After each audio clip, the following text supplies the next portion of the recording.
You are listening to another episode of the Orange and Black Insider Bengals podcast, the official Bengals podcast of the SB Nation podcast network and the number one Bengals fan podcast out there. I'm Anthony Cosenza, joined as usual by my co-host, John Sheeran. John, how you doing? Busy week this week, but hope you're hanging in there, my friend. Busy week, busy day, but it's been kind of culminating up to talking to the guy in front of us. I know. We're sitting here making this about us when, in fact, the show is about the man right in the middle of John and I. If you're watching the live stream video, Mr. Mike Daniels, one of the newest additions to the Cincinnati Bengals, defensive lineman extraordinaire, and I know a lot of fans are excited about him being here. Mike, how you doing? I know there's a lot going on in the world right now, but hope you're doing well and enjoying your new team so far. Yeah, I'm doing extremely well, and I'm enjoying the team. I'm enjoying the city.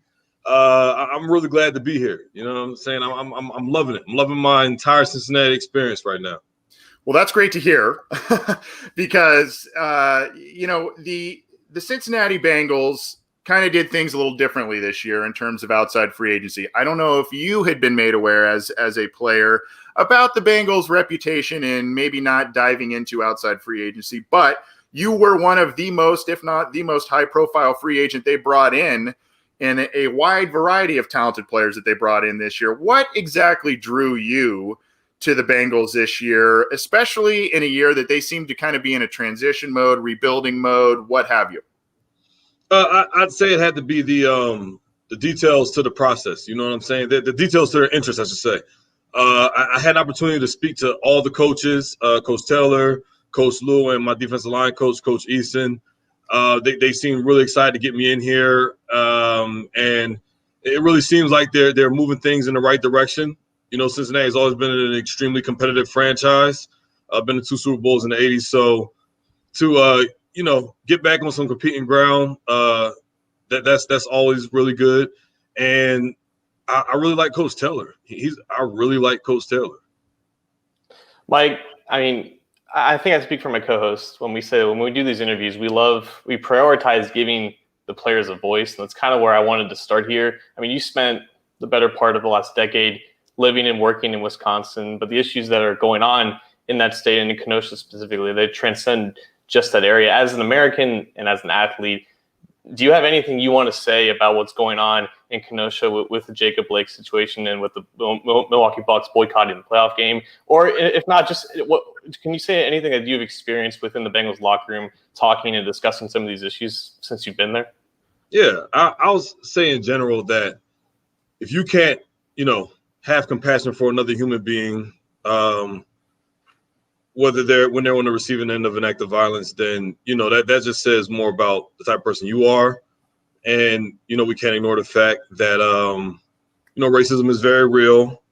And a lot of people, they would like to turn a blind eye to it. And there's a lot of people who stand against it. And you're seeing more people being, they're being more courageous in standing up against to things that they always knew were wrong. Like I had a football coach of mine from high school, and he was a gym teacher at my middle school, and I've known him since I was 12. And he sent me a lengthy text after the George Floyd video came out, and he said, Mike, I've really kind of just sat back and I allowed neighbors and even family to say certain things and have certain views, and I can't do that. He said, I work with a lot of black kids, help a lot of black kids get into college, have a lot of black friends, and I have to stand up for what's right. And, more people that take that approach in general, then you'll see the change that needs to be made.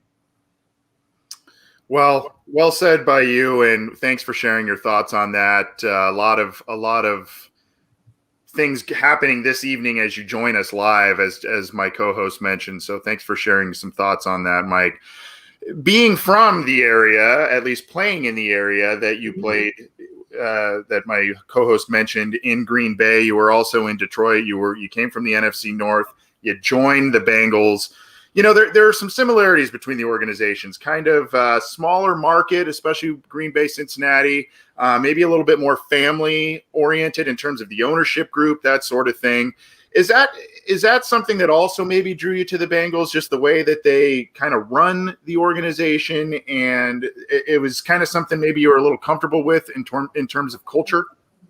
Yeah, and whenever you see loyalty towards the players, you got like, AJ Green, Dunlap, Gino, they've been around a long time. Excuse me. Even with Ocho Cinco and those guys back in the day, Corey Dillon and all the low school guys, you pay attention to that type of stuff. Like, man, these guys are career Bengals, and when an organization shows that type of loyalty to their guys, that only speaks to the higher ups, the ownership, and that's definitely where you want to be. You want to be somewhere where they love their guys, because as you can see, Coach Lewis stuck around a long time, did a lot of great things, always had an extremely tough defense. The defense I admired big time. And now Coach Taylor comes in, and it doesn't shock me that you got two guys that the players love, back to back. And that just speaks to the way the organization is ran. One of the guys. I'm sorry. Go, please finish. I was just saying, so absolutely, that definitely played a part in my decision. One of the guys that you mentioned was Gino Atkins, and I think leading up to the Bengals signing you, I was looking on like Gino's Instagram, and I see you comment on a couple of his posts. Like, I wonder if these guys are friends, and I wonder if there's maybe a connection there. And sure enough, you ended up signing with him. How long has your friendship with Gino go back, and does it go back all the way to your Iowa days when Marshall Yonda came up to you and said, "You got to watch this film on this guy who's wrecking us in the AFC North"? Yeah, and when Marshall brought that up to me, I instantly started watching him, and then I was a fan first, then I became a student after, because he was so good. My respect for him, was through the roof. So to be able to play next to him, be in the meeting room with him, be in the weight room with him, be in the locker room with him, to learn from him, that's just awesome. I haven't had a chance to be with a defensive lineman that I could really learn from because of their body of work and how they do things, since I played with B.J. Raji back when I was in my first through fourth year in the NFL. So Gino is a guy who I reached out to him, I want to say about 3 years ago, on some, anime comic book type stuff. And him and I definitely have a lot of similarities in that way. And just his path, I respect him. 6 foot tall, 4th rounder. That's where I'm at as well. And I watched how he has overcame so much, and he turned out to be you probably say the best draft pick in his class. So to really watch him, study him, and get to know him as a person, I'm just really excited to be here and playing next to him, man. I reached out to him, and he answered. He doesn't have an ego or anything like that. And he knows a lot of younger D tackles look up to him, and he always makes himself available. I watch how he is with the guys in the locker room. Super cool dude.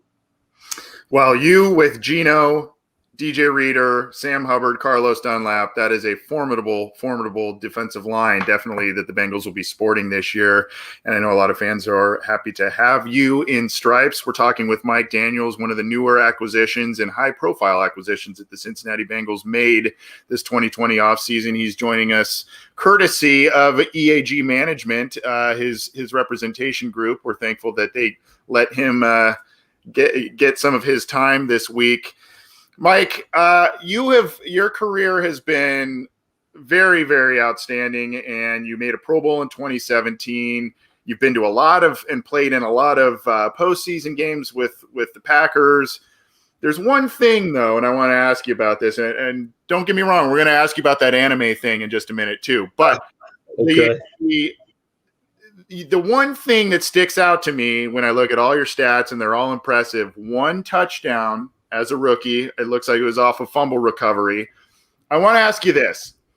Do you remember what your touchdown celebration was when you scored that touchdown? And if you were to get a touchdown return this year, be it interception, fumble, etc., with the Bengals this year, do you have any idea as to what kind of celebration you'd be showing us if you got to the end zone this year? Yeah, absolutely. And I've been cooking this one up for a few years now, ever since that touchdown back in 2012. But I remember my celebration ran 43 yards and scored. So I kind of just put the ball up in the air, and I was excited. Then I, made sure I crossed the line, and then I let the ball drop, and I went to attempt a Lambeau leap. I got halfway up there, but that wall, come to find out, is the higher wall. The other wall that you see the guys kind of just jumping, spinning on top of it. That's a shorter wall. So I got the short end of the stick on that one. No pun intended. If I were to score a touchdown this year with the Bengals, you mentioned anime. We definitely have a lot of anime fans, particularly on the defensive line. So we'll I don't want to reveal it, but you don't have to. It'll be something Dragon Ball related. Okay. And it's going to look phenomenal, and we're going to break the internet. I love it. I think I know exactly what he's talking about, but I'm not going to say it to the audience.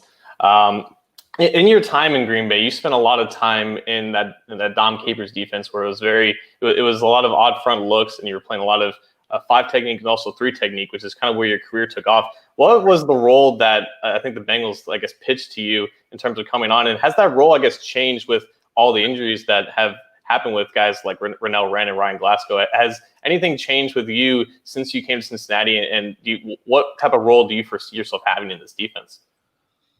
I'm extremely flexible, and that's how I've always been. Coach Capers, Coach Pettin, Coach Patricia, they line me up all over the place, from the 5 all the way down to the 0 to the other 5, and I'm here to do whatever they ask me to do, dropping the coverage, whatever they need me to do. That's what I'm here to do. I want to help this team win. I want to make everybody else around me better. And I just want to overall be the best teammate that I can possibly be. And the only way to do that is by being selfless and doing what's asked of you. So I'm for it. Well, I'm gonna share something here for you, Mike, and for those who are joining us live and or watching the show after the fact. You have a very interesting way to kind of keep in shape in off days. Yep. Here's one from your Twitter account. The cupping that is kind of a newer fad in terms of recovery for athletes. And then you've got another here that I want to share, which is pretty interesting.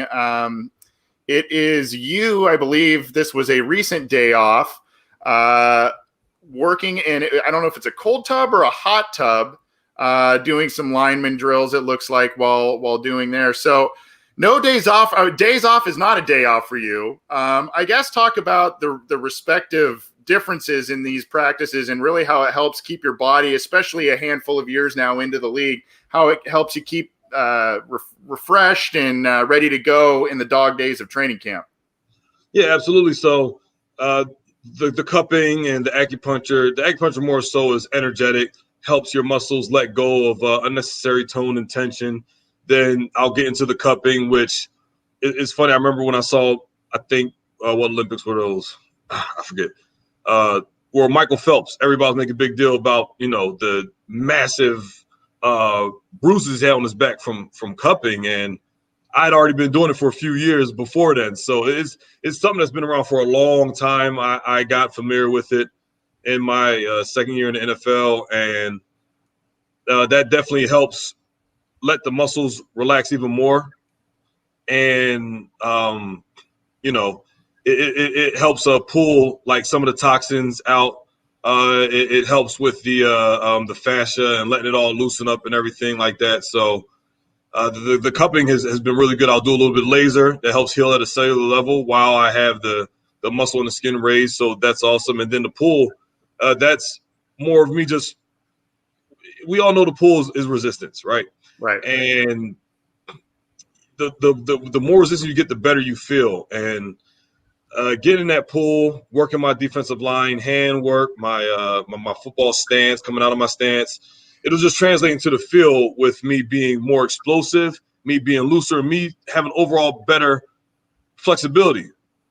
And that's what's extremely important. The more mobile and flexible you are, the longer you last, and the more effective you'll be, the longer you play this game. Well, it's not very normal for a defensive lineman to last 9 years in the NFL and also play at a high level. But would you say that your training methodology has has kind of changed in recent years, just because you're reaching up there in terms of years played, and also because of some of the injury issues that you've ran into the past couple of years? You have to monitor, your what you do when you're working, and I've been blessed that the injuries I had were more freak accident type things, not soft tissue or like they were just freak accidents, really. So I can continue training at the volume that I used to with the intensity that I did back when I was in college. I can maintain that because of what you just showed, my recovery tools that I have, whether it's cupping, lasering, chiropractic work, acupuncture, and then the pool work which actually doubles as a workout and a recovery. So I will say that the recovery aspect of it definitely increases the longer you play. But that's something I've always taken seriously because I knew the day will come where I'll be year 9, thank God. Or I was hoping the day would come where I'm year 9. And I knew the day will come. I knew the day will come where I would have to recover from an injury. Now I'm recovering from 2, fully recovered.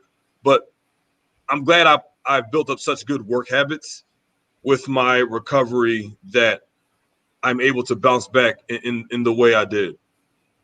Talking with Mike Daniels, one of the newest acquisitions for the Cincinnati Bengals. He joins us courtesy of EAG Management. Hopefully you've got a few more minutes with us, Mike. We want to get to know you. We've got to know the football player quite a bit here, and we know your resume coming into Cincinnati. It's quite impressive. You teased a little bit that your personal interests bleed into football as well with the anime and the touchdown celebration. I understand you're a big Dragon Ball fan. I've seen some other features done by other networks about your passion for anime, comics, that sort of thing. So I guess for fans to get to know you a little bit, talk about kind of how you got into that area. And is it only the anime sphere that you're interested in? Does it also bleed into the Marvel, DC, and the big films that we've seen over the past handful of years? Talk about you being kind of an anime comic book nut, if you will. So I am I'm a huge anime fan. I have been since '98. Starting with my sister watching Sailor Moon. She's older than me. Watched Sailor Moon and then Pokemon and then Dragon Ball, and then it just came tumbling down, man, like dominoes, one after the other. But I'm a huge fan. I'm a huge manga fan. The manga is the comic book version of the anime, and a lot of times anime are based off the manga. So I'm a huge fan of that, and absolutely, I am a DC and Marvel fan. I am not as well versed. Which do you prefer? Who I prefer? That's a tough one. Depends on what you're asking. If we're talking about the DC, if we're talking about the animated universe, like the animated movies and the cartoons, then DC hands down. Yeah. DC hands down. There's no competition. Their movies are their cartoon movies are phenomenal. DC animated universe they're killing the game right now. Everybody knows it. And it goes back to Batman the Animated Series. You're not going to find a better cartoon than that ever. Period. See what I'm saying? Marvel definitely they got them edged out in the box office smash with the movies and everything. We know that. That's not even a competition. So that's God's way of balancing out the universe, right? that's how I look at it. I feel like this question is like 15 years old, but I still need to ask it. Who wins in the fight, Goku or Superman? It depends on what Superman we're talking about. Depends on what Goku we're talking about, right? Super Saiyan. So here's where Goku will have the edge. Goku's an actual martial artist. So Goku always gets stronger. Superman kind of has his limit. And then he gets, kryptonite reminds him of his home planet, and he gets weak. We know that. Goku doesn't have weaknesses other than that he's extremely naive. He's not stupid. He's naive. People get that misconception. So I'd have to hard one. I'd have to give it to my boy Goku, because Goku will lose, but he'll eventually get himself up. If Goku loses, he'll eventually work himself up to being able to win, because he's always getting better. Getting educated by Mike Daniels. I love it. Mike, I got to ask, what do you have a prized piece of comic book memorabilia or anime memorabilia? And if so, do you ever see that springboarding yourself after your NFL career is done? Do you ever see yourself opening some sort of comic book memorabilia collectibles type of store? I've seen some of these videos that you've been in where you've kind of worked with kids inside of a comic book store. And my mind kind of went there. I'm like, I wonder if he ever has aspirations to own something like that one day. So that definitely, I'm a big comic book store kind of guy. As far as me owning one, I will not rule it out. I will not. I have a bunch of stuff, man. That's like people would pay top dollar for because it's so rare, because it comes from like a certain time period. I have Dragon Ball Z fan dubs on VHS. Wow. There's no way you're going to find that nowadays. Yeah. Ever. Right. People pay top dollar for that. The quality is not good, but because of what it is, right? So I definitely have a lot of collectibles, and I would not rule out me opening up a memorabilia store, more so just to be able to connect with fellow comic book and anime fans, more so.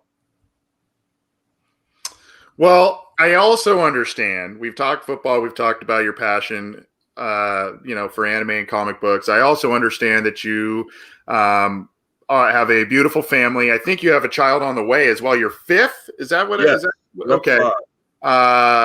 Just tell us a little bit about your family. I mean, obviously that is of utmost importance above everything else we've talked about. And congratulations on the newest addition coming to your family. So, after serving my Lord and Savior Jesus Christ, God, my family, they're everything to me, man. When you get those dog days of camp and your legs feel like cinder blocks, just think about my wife and my kids and why I do this, man. It ain't for my personal glory. It's for me to be able to show my family that Dad works very hard, and he works very hard for you guys, and he's setting the standard for greatness. Now, I could have had any profession, but that's just the approach I take with it because of how I love my family. I want to give them something to be proud of, that our dad gets up and works his tail off. And that's just the standard. And my wife, she's my everything, man. My better half. She is my best friend. I made a lot of good friends in college when I went to Iowa, but I met my best friend in my wife. And she is like, I have a bad day, I'm calling her. I'm having a great day, I'm calling her. Something crazy happens, I'm calling her. I need advice on something, I'm calling her. I talk to her before I talk to anybody. Even before sometimes I may talk to my coach, I say, babe, what do you see right here? Like, what do you see? Now, clearly she can't coach me in the same way that my coach can, but she knows me. There's been times in the games where she looks and she says, wow, you didn't look like yourself. Like, what are you talking about? I felt great. No, you didn't like yourself. What was on your mind? I'll go back and watch the film. I'll reassess myself. Then I'll look and say, oh, my gosh, I did have something on my mind. I'm seeing what she's seeing now. Whoa, you know what I'm saying? So yeah, definitely my best friend, and then my kids, they're always watching. So I have to make sure I'm the best me that I can be at all times, and I love living like that. I really do. You get any of those kids into the comic book sickness yet? They immersed into the yeah, they are, man. I'm always catching them watching because I watch a lot of anime in Japanese subtitle, right? So I always catch them watching their shows on Netflix, which has a lot of foreign shows, not just from Japan, but like from France, Spain, and Portugal, whatever. And they'll be watching it in the show's native language, right, with English subtitles. And I say, guys, you way to be cultured, way to be cultured, right? You don't even realize how much you're learning, how much you're being able to comprehend and understand, because you're taking yourself out of your own comfort zone, and that's always good. Has that passion taught you Japanese? Like, do you know the Japanese language from watching so much anime or reading manga? At one point, I did. I had taken a small hiatus, so I lost a lot of my knowledge, right? But I did know a few words, and at one point I was going to get I had a friend of mine who actually minored in speaking Japanese, and he took Japan and everything, right?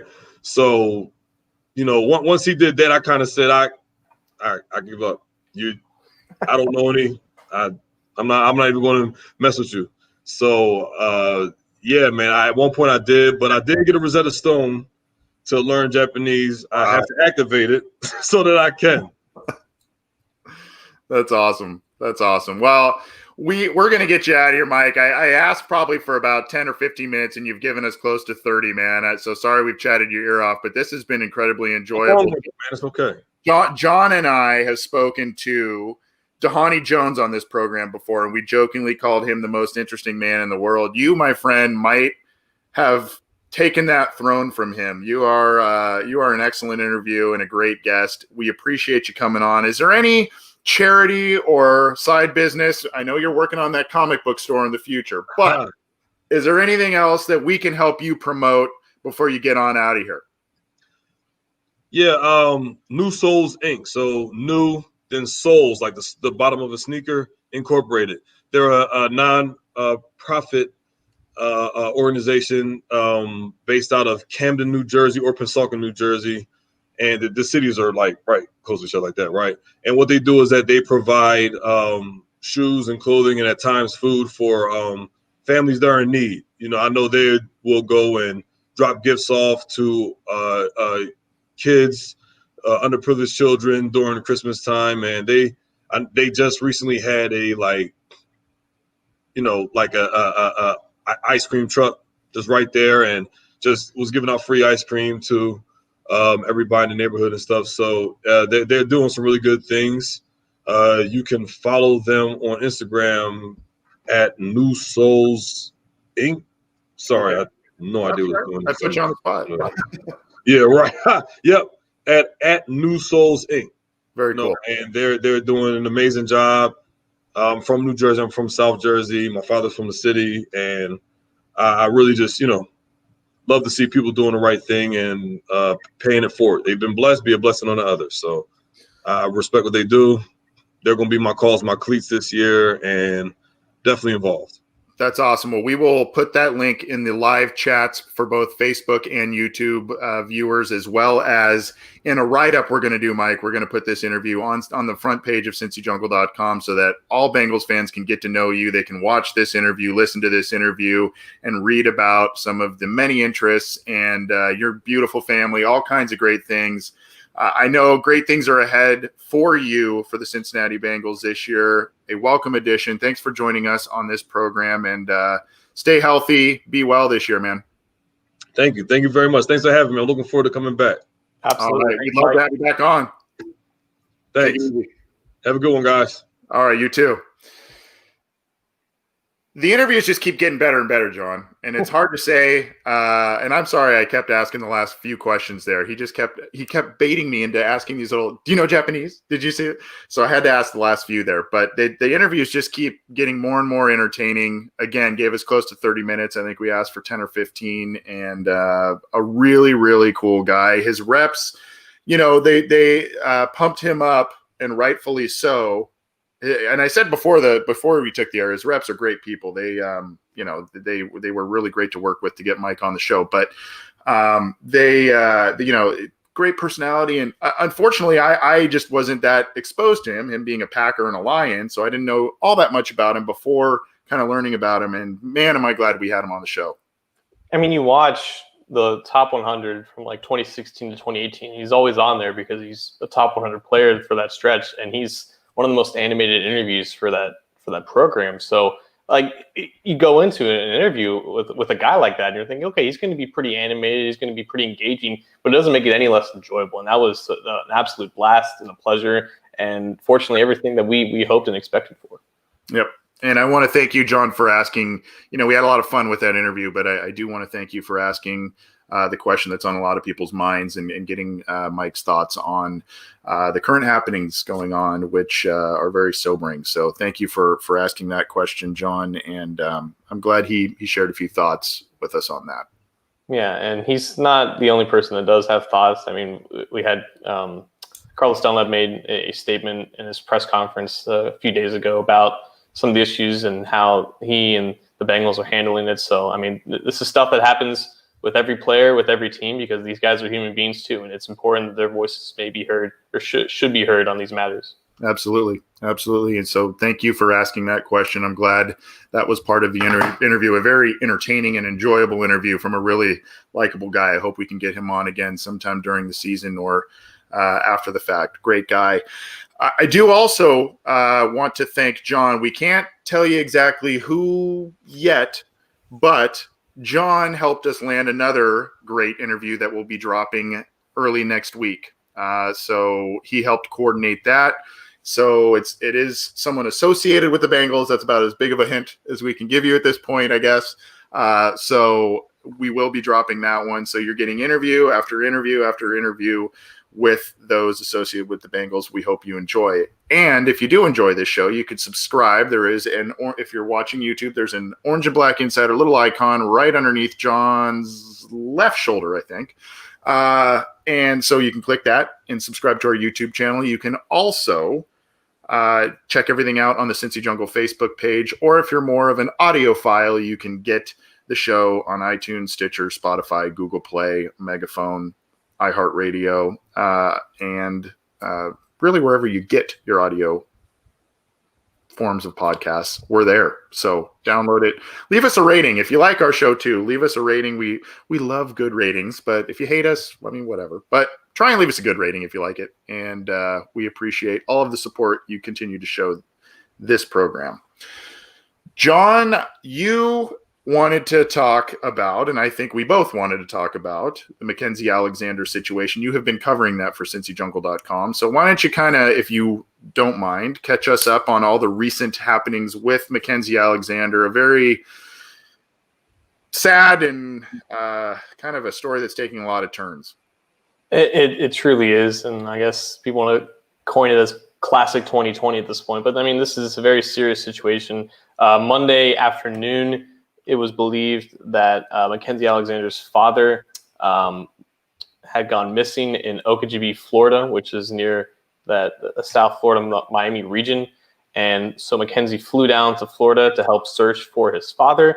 It was reported that his father, Gino Alexander, was last seen with another man, and they went to pick palmetto berries, which is indeed a thing down there. It's not just like this sketchy story that sounds made up. He went to pick berries with him somewhere on the prairie, and the other man that Gene Odney went with, he left Alexandria behind, and he's been missing since. So Mackenzie left for Florida on Monday, and on Tuesday when he got down there, he met up with a former high school football teammate of his, and he reportedly confronted the man who had been last seen with his father, and he had an altercation with the man, and Mackenzie was later arrested for one count of battery after confronting the man, presumably asking where is his father and everything like that. So he was arrested on Tuesday with one count of battery.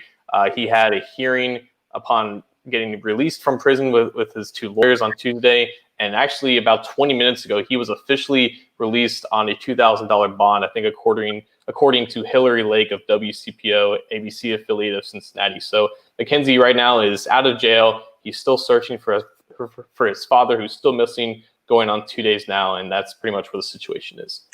I think, can you clarify the battery charge that was placed on him? That's a misdemeanor battery charge, correct? Yes. Yeah. Okay.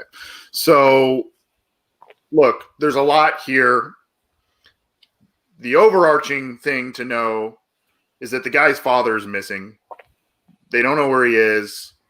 Missing doesn't always mean the worst possible outcome, but sometimes it does. Obviously, he's fearful for that, and that's what prompted this altercation with the man that was with his father. So, overarching thought is, let's hope his father is okay and that he can find him, and if he needs medical attention of some kind, that he can get it as soon as possible. It's a story that leaves a lot of questions, especially with this man that Mackenzie Alexander had an altercation with. Leaves a lot of questions as to, what happened? Why'd you leave him? What's going on?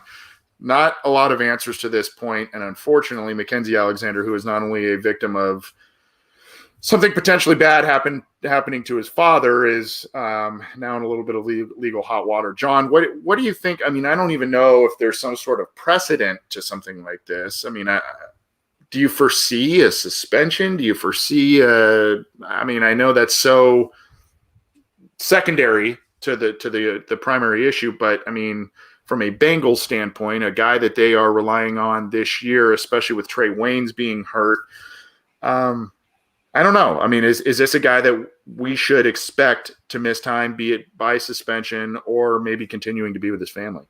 Well, for starters, if we're talking about precedent, like when I first heard the story, it's extremely normal to just not have a reaction. Like you obviously feel sympathy and great sorrow for Mackenzie, but at the same time, like there are no words to really describe it, especially for something that is, for the situation, it seems so surreal for someone who's in this position. And honestly, like if I hadn't watched The Last Dance, which obviously surrounded not just the Bulls, but mainly Michael Jordan, if I'd never watched that, I probably wouldn't have known anything about the death of Jordan's father, James Jordan, who went missing right after Mike and the Bulls won their third championship. And he was missing for several weeks, and Mike left everything and dropped everything in Chicago to help look for him. And James Jordan was shot through the chest and found 3 weeks later dead. And the person who was guilty of it was charged with first-degree murder. Like that's like the only thing that I can possibly remember relating to something like this. And regardless of your feelings of Jordan, like I felt just immense sorrow for him, because that's a situation that I can't possibly wrap my mind around. And for now him to go through another hurdle in trying to find his dad and going through jail and going through the legal process of everything like that, it's just there was already no words for it. And now like it doesn't feel, I don't feel comfortable talking about it, because I just don't know what to say in reaction to this, because it's such a uniquely horrifying situation. And in regards to the precedent about how to, in terms of, punishment for Mackenzie, I have no grounds to speak on that. I have no idea what the NFL plans to do with this. I believe there has to be some morally binary type of judgment here, where it's just like, for the circumstances at hand, there has to be some sort of a leeway here with Mackenzie. Obviously, the situation could have been handled better, but I think with the circumstances at hand here, the most important thing is the health and safety of his father, and everything that happens to Mackenzie comes afterwards. So whatever happens to it happens, but I don't imagine that Mackenzie has any serious regrets when his dad is still out there missing. Yeah, definitely would side with you on that one. Seeing a lot of apparently we've got some people. I know our good friend Mike Holbrook lives in Florida, but I'm also seeing Carolyn Reiner saying it's extremely hot, and it sounds like some people that are joining us live are at least familiar with the Okeechobee area. Hearing heat index around 112, desolate, can be kind of scary there because it's so kind of out off the beaten track there. So not a good situation. And, in terms of, again, I just feel like I got to say it. I mean, of course, the primary concern is Mackenzie Alexander's father. We hope that everything is okay there. He is found soon, and if he needs medical attention, that gets given to him soon. From a Bengals standpoint and a team standpoint, I mean, obviously, it's another hit from a position group that they tried to really bolster this offseason. Cornerback, they brought in Waynes, they brought in Alexander. They're elevating Darius Phillips to a higher profile role. Defensive line, we just had Mike Daniels on. They added DJ Reader. But, as they make these additions, these guys kind of start, making their way off the roster in one form or the other, even if temporarily, John. And that's, from a football standpoint, it's getting a little worrisome. Yeah, I think it's a situation, if we are going to talk about the football angle with this, I think it's a situation where it's very similar to John Ross, where, however long that Ross needed to be with his family, the team was willing to give him that and then implement him back in the starting lineup and into the motions of going through training camp, and however long Alexander needs to not only find his dad, but find resolution with this whole conflict. I think they'll give him that, and they have enough respect for not only his ability, but also his character to give him that starting job back. I don't think he's going to be in a position where he has to earn anything back, despite maybe some fan resentment with everything that's going on right now. But I think Alexander was brought in here to start, and the situation is so unique and such a it doesn't really have any bearing on any situation in regards to his status for playing with the team. So, this could take a couple of days, this could take a couple of weeks, but whatever the time is, I don't see the Bengals necessarily giving up on his salary or giving up on his starting job, unless it happens to go on for months. And at that point, the situation would obviously be very dire and potentially it probably wouldn't go on for more than a couple of months, I guess, in that sense. But I think the Bengals will remain loyal to a free agent that they sought off in free agency, and someone that they had a lot of confidence and hopes in starting and making the defense better. So I think he's going to be here to stay, and he's going to be here to start when he comes back. I agree, and well said there, John. You just heard Mike Daniels earlier talk about, what he really likes Zach Taylor, and I think the team kind of did the right of course they did the right thing by saying, John Ross, go do what you need to do, be with your family, and make sure everything's right there. I'm sure the same mindset is with Mackenzie Alexander, even though an arrest was involved here. And some cynical Bengal fans might kind of say, Zach Taylor preached character and this and that and the other thing. I think even though there was an arrest here, Mackenzie Alexander is not really known as a problem child to my recollection. And, this is a situation where your emotions are running high and you're trying to find answers, and one of the only people that you think has answers as to where a loved one is can get heated. So I think there's probably, to your point, John, a level of organizational understanding in this situation. Yeah, and again, it's easy to this is a topic that we discuss a lot of times. It's easy to play judgment, I guess, in situations like this, and there are some things where you feel like you have the right words to describe it and to assess the situation. And then you have something like this, and you're like, well, it's easy to say, well, why the hell did he confront him himself? Why did he handle it like that? And sometimes you just can't speak on things like this because you're not in that situation. You have no idea what you would do if you were in that situation. And it's easy to play hindsight in 2020 with this stuff, but this is something that obviously came out of nowhere. This is something that I'm sure that, I don't know what the plan was here, or what the cohesion with the plan was here, but I'm rambling, rightfully so, because I don't know how to talk about something that I have no idea how I would handle or how I would react to it. And that's just human nature. It's easy to type these things, but when you have to articulate them and speak it out in front of, hundreds of people listening, it can get weird. And that's exactly what's going through my mind. I'm just being 100% honest with you guys. I'm rambling. I sound incoherent, but that's just what's going through my mind because I don't know how I would handle it, and I'm having even a harder time trying to explain it. You're not sounding incoherent or rambling. Your mind's just taking you where it's taking you, and this is just a very sad situation that hopefully turns into a positive, and the outcome is something positive for the Alexander family. But our thoughts are with Mackenzie Alexander, and hopefully not only the legal issue gets cleaned up, but of course of paramount importance is that his father is found and hopefully healthy and fine. On the positive news front, John, the Bengals got back AJ Green in sort of form. I don't know if he was in full pads. He was kind of like in helmet and shoulder pads, maybe. I think the whole team was in half pads today. Right. So, yeah.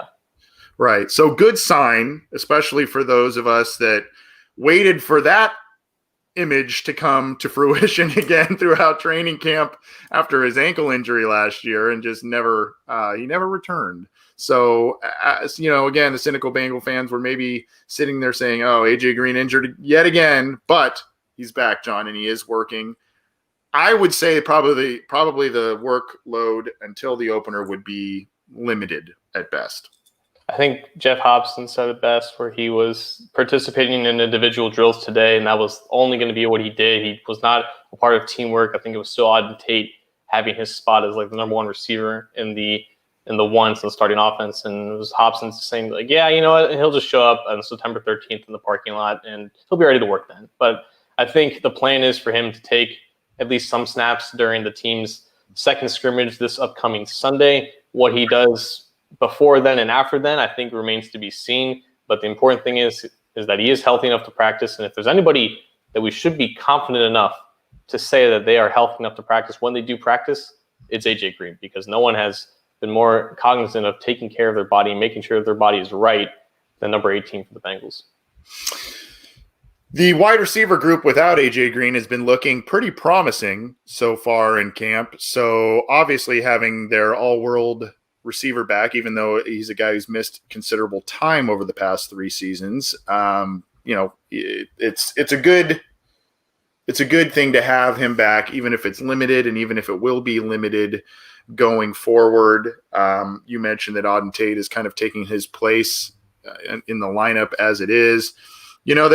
John, if AJ Green, and all indications are that he should be fine unless something else happens until the opener. But we've talked about this a little bit before. But when AJ Green is reinserted into the lineup and the Bengals go in those goal line formations, I mean, there is a distinct possibility that if they go 3 wide within the red zone or within the opponent's, in the red zone, there's a distinct possibility that the 3 wideouts are guys that are 6'4", 6'5", and above in terms of AJ Green, T. Higgins, Auden Tate, and you mix and match there. You also have CJ Uzomah as a tight end. Depending on the formation, there is a lot of height and a lot of catch radius that is going to be available to Joe Burrow's disposal. And let's not forget the guy in 2018 who kind of caught fire towards the end of that season when AJ Green was out. He ended up having a lot of red zone touchdowns.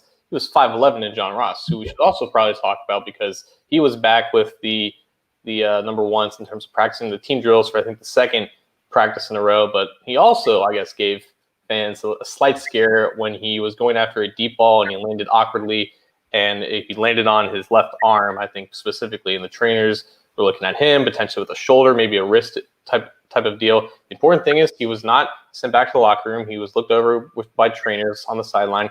And actually, he came back into practice. And on the first play back into practice, he, I think, caught a pass. And he stayed in there for, I think, 3 or 4 more snaps or reps. So it's good to see Ross overcome, I guess, a slight little injury scare, but not go back into practice and try to finish it. So obviously, it's an indication that it's not very serious, but also gives fans, I guess, a little sigh of relief as if it's not something that's going to incapacitate him for some time now. Yeah, I think good friend of the program, James Rapine, posted a picture on Twitter saying that he had a sleeve on later on that arm, maybe to keep it loose, or maybe there was some sort of a hyperextension, or I don't know what happened there. But yeah, a little bit of a scare, especially with another guy who's had some injury issues. Don't want that. So John Ross is again part of that equation. I mentioned the height, but like you said, there's also, of course, Tyler Boyd, John Ross that are going to be in that top 5 group. We did talk about the wide receivers, I believe, on the last Listener Questions Live last Friday. So yeah. Any other news and notes we want to get to, John, that we may have missed or that I may have omitted? So I believe the Bengals signed a few players over the past couple of days. One of them being Frederick Mauigoa, I believe. He's an undrafted rookie out of Washington State, and he played a lot of time at center at Washington State. He was with the second string team today playing right guard, and Billy Price was at center with the second team. So right guard has seen a couple of new faces there. For whatever reason, Xavier Suafilo is not taking reps there right now. I think he might have been a left guard today because Michael Jordan was with the birth of his new child yesterday, so he was out of practice. So it was Fred Johnson taking the reps at right guard with the ones for, I think, the second straight practice. And there was some comments that Zach Taylor and Jim Turner said about him and the competition with Bobby Hart. And maybe it's just Bobby's to lose right now because he's not doing anything that would upset his standing there. But they're giving Johnson some chances at right guard. So it's not necessarily Johnson continuing to screw things up or anything like that. He's still getting opportunities, but it's still a lot of moving parts from the offensive line, not just with the starters, but also who's going to back these guys up. Is Billy Price is going to be the one guy who comes off the bench, regardless of who gets injured, maybe in the interior. They're still trying to find out, like, where is Fred Johnson going to be based at in terms of his role, and I guess that also aligns with Hakeem Adeniji. So a lot of moving parts on this offensive line right now. There is a feature up on cincyjungle.com. I believe a tweet of yours is embedded in it, John. Nathan Bagley at Cincy Jungle talking about the Fred Johnson-Bobby Hart battle. This was the other piece of news. You touched on it a tiny bit, but you can see the quote here. We're sharing the screen. I think Fred's still battling for that job being right tackle, Zach Taylor told Ben Baby of ESPN. And there's the tweet of yours that you said, maybe Fred Johnson is the guy that supplants Bobby Hart, maybe middle of the season, maybe a couple games in. So I think to your point, John, even though a lot of folks may be a little crestfallen with Hart winning that right tackle job, there is an indication here, at least maybe by some of the words Zach Taylor is saying, that the leash could be short in the regular season. It could be short, and it not only is because of some of the struggles Hart has shown over the past couple of years and his inconsistencies, but also what Fred Johnson has been showing on the positive side.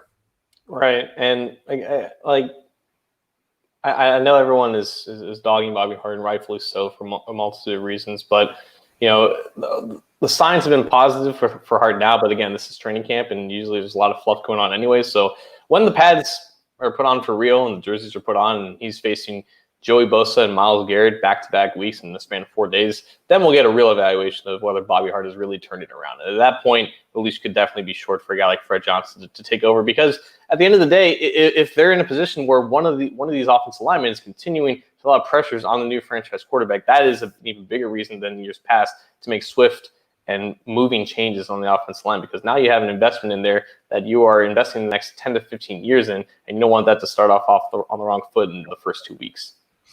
Yeah, it also appears that Hakeem Adeniji is looking pretty good in some drills. But here's via Jeff Hobson of Bengals.com that is on this same article, and it's unfortunately the the focal point may be the SB Nation ad video that's playing underneath it. But, quote, Fred has got some serious talent. Fred, meaning Fred Johnson, has got some serious talent. He's enormous. He's very smart. He can pick it up.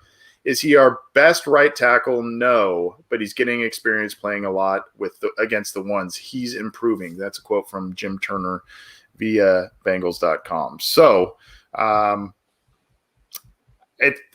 of now, Johnson's pushing, but it still seems, as John said, it still seems that Hart is the incumbent and will hang on to that position for now. Yeah, and I think, again, that was the expectation more or less of Hart being the guy, at least to start camp. And if anything were to happen with him and his fluctuating play, if he just struggles a lot, then I think we would start to see that competition heating up. But at the very least, there is still some type of discussion going on, because after the first week of camp, it was like there's just no news of Fred Johnson at all. Is he even taking snaps with the ones? Is he given a fair shot? Is there a reason why he's not given a fair shot? It was darkness on that front. So at least now we're getting some minor clarity about what's going on and if something is still developing there. So I think that's all we can hopefully ask for, because we know how the story with Bobby Hart when the regular season ends. Fortunately for him, he played against the second lowest strength of schedule for an offensive right tackle last year. So I mean, it's only going to be harder for him. The expectations are only going to be higher, and now he's got a guy that they have confidence in taking over for him if he does slip up. So the pressure's on him, and hopefully he can respond well to that. But until we see actual games, we're not really going to know. And when he showed improvement, it was largely against teams that were struggling at the end of the year. The Bengals were really reliant on Joe Mixon, and Joe Mixon was creating out of his many great performances to end the season. He was kind of creating a lot out of very little in terms of blocking in front of him. So, some of the improvement that we did witness from Bobby Hart, it was tangible, but I think it was also a little over-exaggerated. We'll see what happens there. We usually would get to our potential breakout players list, but because our interview, unless you really want to, John, but because our interview went pretty long with Mike Daniels, and I want that to kind of be the focal point of this week's show, I think we're going to hold off on potential breakout players. So in the essence of time, I guess we'll hold off on that. But our thanks to Mike Daniels, who joined us via EAG management. Very very kind to give us that much time. And I hope you enjoyed that interview. It was a little different than most, where we got to know the guy off the field, and that's what we wanted. So very interesting guy, very entertaining guy. Hope we get him back soon. And as always, you can get this show on iTunes, Stitcher, Spotify, Google Play, Megaphone, iHeartRadio. You can get it on YouTube, and everything is on Cincy Jungle. John, let's drop the mic and get out of here. You got anything for us before we get on out? I do, actually. So last night, I believe the Pro Football Hall of Fame announced a contributor. It announced the nominee to be inducted as a contributor. It was Pittsburgh Steelers scout Bill Nunn, who I believe passed away sometime in the past. But I got a reaction out of Terry McAuley, who basically is like the former ref that works with Sunday Night Football. And he said, quote, "So once again, the Hall of Fame Selection Committee has determined not a single official in the history of the NFL has made a contribution to the NFL that is worthy of induction to the Hall of Fame. Shame on you." So that was, I guess, my introduction to knowing that there wasn't any refs in the Hall of Fame. But also in the comments below, I learned that there are a combined 42 officials enshrined in the basketball, baseball, and hockey Hall of Fame. So Anthony, I'm going to ask you a question to this. If the Pro Football Hall of Fame inducted any NFL ref in its history, who would they induct? Hockley, the Guns, Eddie Hockley, right? I don't know. He's not the best referee, but that's the point, though, because sometimes the best players don't. It's the most famous players. Right. It's definitely not that guy. Gosh, do you remember the guy years ago that he botched that coin flip with Jerome Bettis in a playoff game? Was it Triplet? Maybe. Yeah, maybe. I can't remember his name. I'll have to look that up. Because Jeff Triplett's the worst ref in my football memory. But I guess if I had to go with like the best one, it's probably Gene Steratore. He's now with CBS. Oh yeah. He was very good at his craft. I just figured Ed Hockley was a guy who would give a speech with every penalty call he made. You know, he would explain it, and then he'd make sure he'd flex the guns and everything. That guy was. He had an ego. He threw flags for the sake of him getting on camera. Yeah, that guy was classic. Interesting stat. I hadn't heard that. And it also, as some other people are pointing out in the live chats, it also highlights, an official is talking about getting into the Hall of Fame. You have a guy who was a scout, and I don't mean to downplay his contributions. I'm sure his contributions were very heavy to the NFL and to the Pittsburgh Steelers. But yet again, you have someone like that, but Ken Anderson and Ken Riley get overlooked for the Pro Football Hall of Fame. I don't know. Everyone's got a soapbox. I know. I don't have too much more except for the fact that I want to thank a listener. His Twitter handle is @thebengal4. He is based on the Marvel comic books character, the Bengal. He set up a fantasy football league for us. John, I think you were invited, but I think you passed on the opportunity, but are going to contribute to it. At least I think that's what the thing is with this league, where the money is going to go to the Joe Burrow Hunger Relief Fund. We played that video a few weeks back where he was talking about it on Good Morning America. So kind of a cool thing. We're all doing it for charity. John's involved. I'm involved. And at the Bengal, that was his big idea, and I thought it was a very good one. I'm in the league, John, with our friends Jake Liskow and James Rapine, among others. I think maybe some of our listeners may also be in there as well. So there's a little bit of a competition. I don't know how good I feel about my team, though. Yeah, I'm not very good at fantasy, so I opted out. But I said back when it was announced, if anybody wants to join, I will pay their $30 fee, and I'll make an additional $30 contribution to the Joe Burrow Fund. And also, just real quick, because I wanted to say this again, I believe Hurricane Laura is approaching the Gulf Coast right now, and it's approaching maybe Category 5 status. So if anybody listening to the show is in that region, we were thinking about you, we're praying for you. And also, if you have any, I'm sure these are going to be flooding in the next week or so. If there's any foundations that we can give attention towards or give monetary funding towards in terms of recovery funds, please let us know. We will be happy to contribute. Yep. Thank you for saying that. And I think our good friend Ace Boogie, who's part of the Orange is the New Black podcast. I believe he's kind of maybe in that area where that's coming through, or at least he was talking about it on Twitter. So Ace, if you're out there, be safe, my good friend. And well said, John. Yeah, let's if there is something in terms of relief funds, if there is, kind of some major issues that end up coming from that hurricane, let us know, and we'll do what we can to both promote and give to it. Good show this week, John, and I want to reiterate before we get on out of here, John was instrumental in getting our next interview, which we will probably be dropping either next Monday. If not Monday, then definitely the first half of next week. We'll let you know about that. We can't say who it is yet, but it's a great one. I think you'll like that one as well. And we're excited to bring that to you. This has been the Orange and Black Insider Bengals podcast. Our thanks to Mike Daniels for joining us and EAG Management. For John Sheeran, I'm Anthony Cosenza. We'll see you next episode.